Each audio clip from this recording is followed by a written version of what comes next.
All right, Shalom. First and foremost, I would like to give all praises, honor, and glory unto Yahawah, Bahashim, Yahushai, Bahashim, Rakakwadash. All right, double honors to the elders and apostles of our great millstone, who are the true elders and apostles of all Israel. This is Brother Yawasap with another quick hit, man.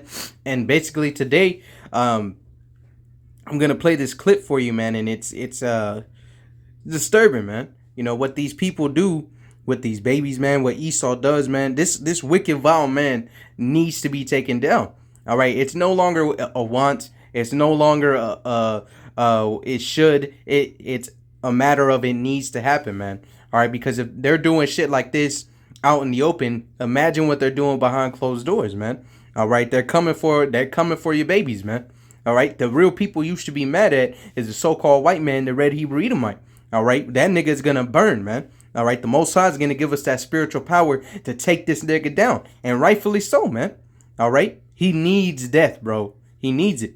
All right, and you'll see why. Of Judeo-Christian values when it came to sexuality. And he worked very hard to do that, and I would say he succeeded. Kinsey would be very happy with our culture today.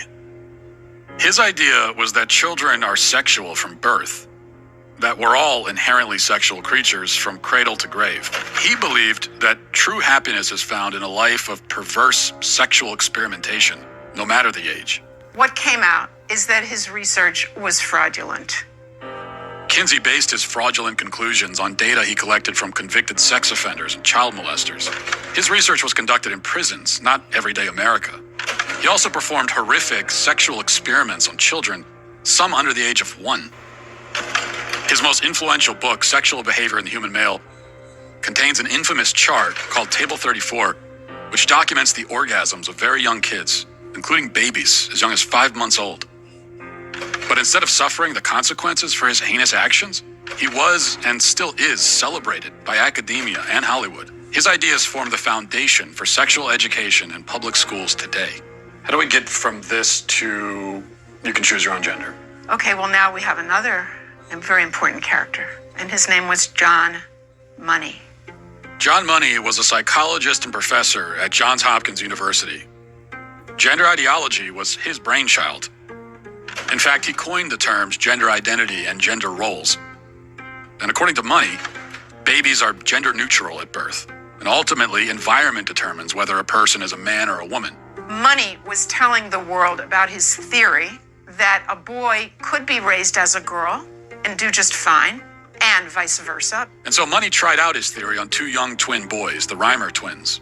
When the twins were 8 months old and they went to be circumcised, the first twin, whose name was Bruce, something went wrong with the machinery and his penis was burnt off. They stopped and didn't do a second circumcision on the other twin, as you might imagine.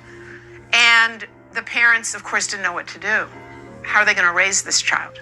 John Money convinced Bruce's parents to transition him into a girl. Money also conducted sexually abusive experiments on the twins throughout their childhood, including forcing them to simulate sex acts on each other. He reported up to the age of 10 that this was a complete success.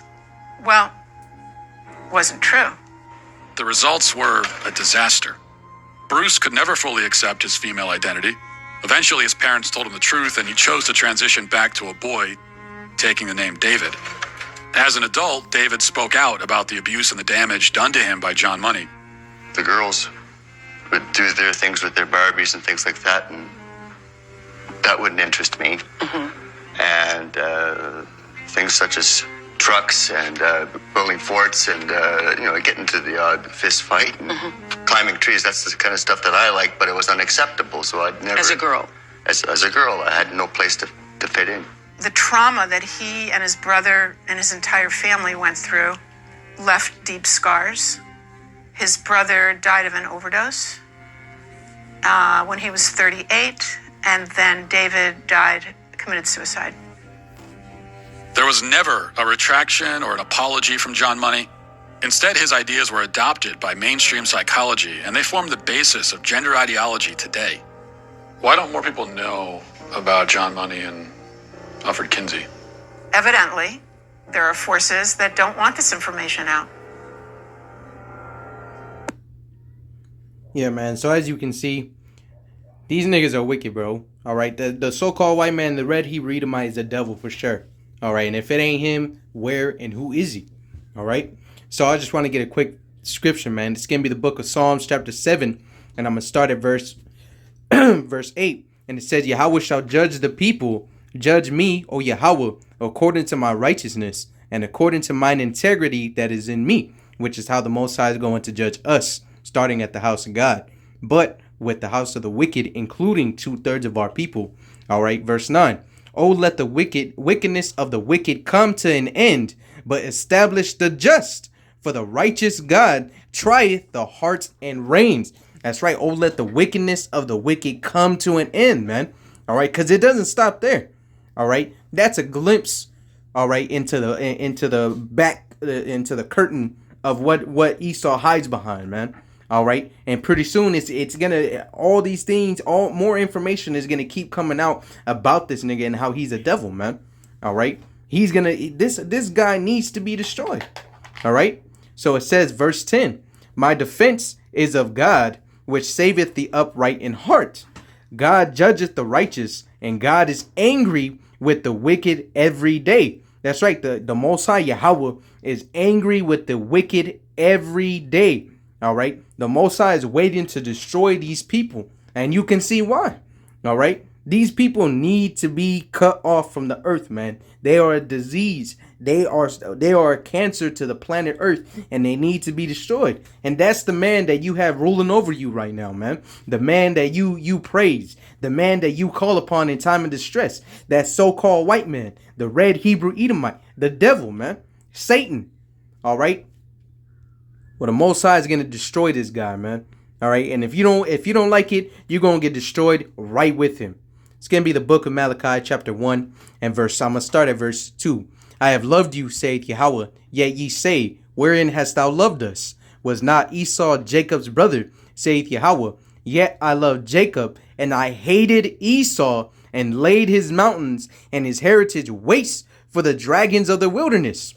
All right, that's right. The Most High hates Esau and laid his mountains and his heritage waste for the dragons of the wilderness. Because if this man was to continue on forever, all right, it would get worse, man. All right, just imagine the things that you don't find out. Imagine the things that he doesn't tell you, man. This should make you angry. You should be in an uproar right now, man. These people need to be destroyed, but it's all right. Because the Most High has a purpose, and that purpose is to destroy these guys, man. All right. So Isaiah chapter 29 and verse 16. Surely your turning of things upside down shall be esteemed as the potter's clay.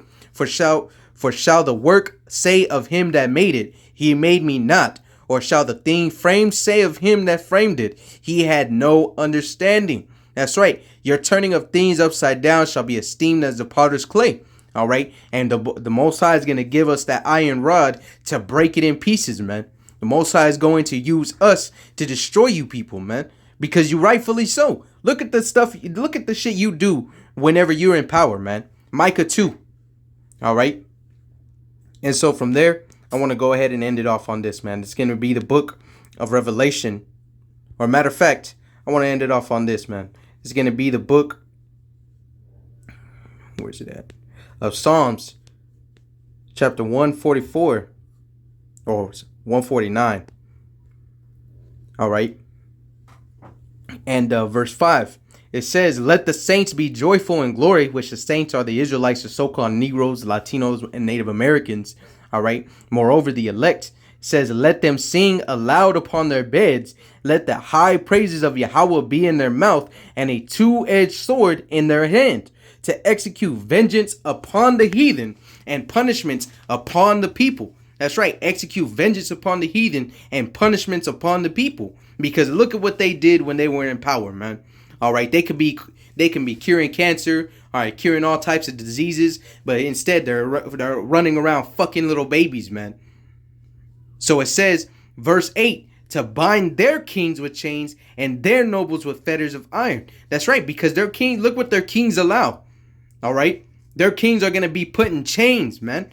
All right. Their nobles are going to be put in fetters of iron. And we don't give a fuck what you say, man. All right. Excuse my French. All right, but the Lord is going to destroy these people, man. So it says, verse 9, to execute upon them the judgment written. This honor have all his saints. Praise ye Yahweh. This is an honor, man. And if you ain't with it, the Most High going to destroy your ass too. Because at the end of the day, you wanting to let the so-called white man live is you adhering and allowing shit like that to go on, man. Hey, call Lord Yahweh Shemiah, Father. Call Lord Yahweh Shemiah Shah for this truth, man. And may Yahweh Shemiah Shah take this place down, man. Above a ball. Till the next time I say, Shalom.